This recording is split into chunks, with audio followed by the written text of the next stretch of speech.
जय ने गरम चाय के कप में एक नोट गिरा दिया। कागज ने चाय को तुरंत सोख लिया। उसने नोट को बाहर निकाला और ध्यान से खोल कर देखा। एकदम नया नोट अब पुराना और घिसा पिटा लग रहा था।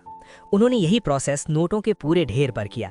हर नोट को चाय में भिगोया, रस्सी पर सुखाया और आखिर में हेयर ड्रायर से पूरी तरह सुखा दिया। वो लोग नोटों को इतना पुराना दिखाने में लगे थे क्योंकि उन सारे नोटों में से एक भी असली नहीं था। सब नकली थे और नए नोटों की तुलना में पुराने घिसे हुए नोट लोगों को ज्यादा असली लगते हैं। इसीलिए वो टेस्ट कर रहे थे कि उनके नकली नोट कितने भरोसेमंद दिखते हैं। जय और राघव एक छोटी सी दुकान में दाखिल हुए। राघव ने दुकानदार को कुछ खरीदने के लिए नोट दिया। दुकानदार ने एक नजर में ही समझ लिया कि कुछ गड़बड़ है। राघव डल के मारे जम गया।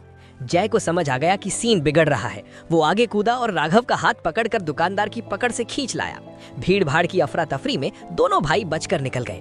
उन्हें लगा था नकली नोट बनाना आसान होगा, पर उनका पहला बैच कुछ ही सेकंड में पकड़ा गया। जय उन फेक नोटों को देखता रहा और सोच में पड़ गया। किस्मत नहीं, पूरे प्लान में ही गलती थी। Indian currency special cotton based paper पर छपती है, जिसका टच बिल्कुल अलग होता है और उसमें एक खास तरह की स्ट्रॉन्ग क्रिस्प आवाज आती है। फिर आती है कलर शिफ्टिंग इंक। एंगल बदलते ही उसका रंग साफ बदलता है। ऊपर से सिक्योरिटी स्ट्रिप भी होती है।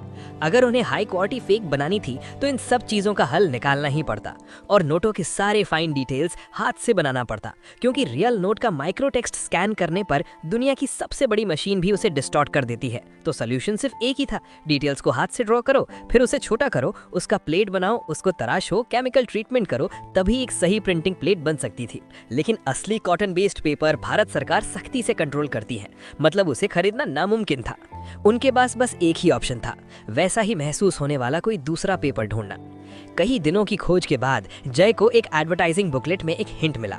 उन्हें पता चला कि 2 शीट्स को साथ चिपकाकर वो लगभग वैसा ही टच पा सकते हैं जैसा असली नोट में होता है। यहाँ तक कि मोटाई भी बिल्कुल मैच कर जाती है। उन्होंने शीट्स को ब्लीच किया, दोनों तरफ अलग अलग प्रिंट किया, फ्रंट शीट में छेद बनाए, सिक्योरिटी स्ट्रिप डाली और सबको चिपकाकर सैंडविच स्ट्रक्चर बना लिया। पेपर का झंझट खत्म हुआ। अब समस्या 2 कलर शिफ्टिंग इंक। मार्केट में मिलने वाले मेटालिक पेंट और इंक को मिलाकर जय ने एक ऐसा रंग तैयार किया जो असली की तरह एंगल बदलते ही शेड बदल दे। उन्होंने नोटों पर एक लेयर क्लियर वार्निश की लगाई, जिससे नोट की आवाज और टच दोनों असली जैसे लगने लगे। फिर उन्होंने नोटों को दोबारा आर्टिफिशियली पुराना किया ताकि नए बैच की क्वालिटी चेक हो सके।